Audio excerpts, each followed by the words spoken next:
Goat and Donkey in the Great Outdoors, written by Simon Puttock and illustrated by Russell Julian.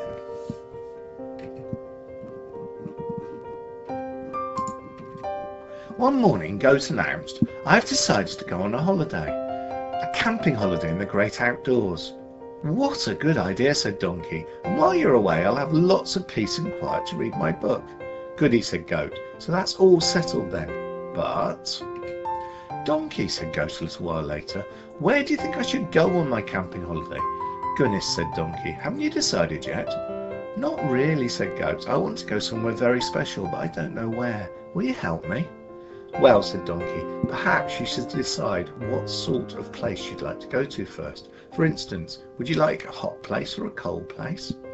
Goat did not want to be too hot, and he did not want to be too cold. "Somewhere in between," he said. "And do you want to get wet, or do you want to stay dry?" asked Donkey. Goat liked being wet sometimes, and sometimes he liked being dry. "A bit of both, please," he said. "And how about somewhere high up, or somewhere low down?" asked Donkey. High up made Goat feel giddy, and low down could be scary and underground. Flat in the middle would be grand, he decided. "I see," said Donkey. "And do you want a quiet, peaceful holiday, or an exciting, noisy one?" "Goodness," said Goat, "I give up. There's lots more to the Great Outdoors than I realised. I will think about it and let you know."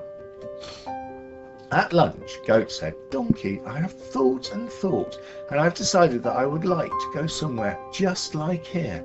Do you know a special place that's just like here?" Donkey thought hard. "Goat," he said at last, "there's only one special place in the world that's just like here." "Goody," said Goat, "then that is where I will go," and he trotted off to finish his packing. "But Goat," said Donkey, "the special place is here." "Goody and gumdrops," said Goat. "Then I will have my camping holiday in the Great Outdoors right here. I will put up my tent in the garden and everything will be perfect." Donkey spent all afternoon helping Goat to put up his tent in the middle of the garden. Then Goat snuggled down in his sleeping bag and listened to the quiet.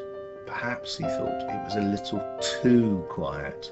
"I do not like things being noisy, but I do not like them being quiet either." "Donkey!" Goat called. "Yes, Goat," said Donkey. "I'm thinking," said Goat. "What are you thinking?" "I'm thinking that I'm feeling a bit too quiet on my own," said Goat. "Perhaps you'd like to join me in the Great Outdoors." "Well," said Donkey, "can I bring my book with me, and some games, and my very special blanket?" "That sounds like a very good idea," said Goat. "In that case," said Donkey, "I would love to join you." Donkey squashed into the tent and snuggled down too. "Donkey," said Goat. "Yes, Goat," said Donkey. "I think perhaps it's still too quiet. What shall we do?" "I know," said Donkey. "We could play catch." "But it's difficult to play catch in a tent, and it's almost impossible to play football, and trying to play ping pong in a tent is just plain silly." "Phew," said Goat. "I'm tired out. Perhaps we ought to do something quite quiet after all." "I know what," said Donkey. "Would you like me to tell you a story?" "I like stories," said Goat. "Shall we snuggle down and have an exciting adventure story? A story about the Great Outdoors?" "Oh, goody," said Goat. "Yes, let's." So that's exactly what they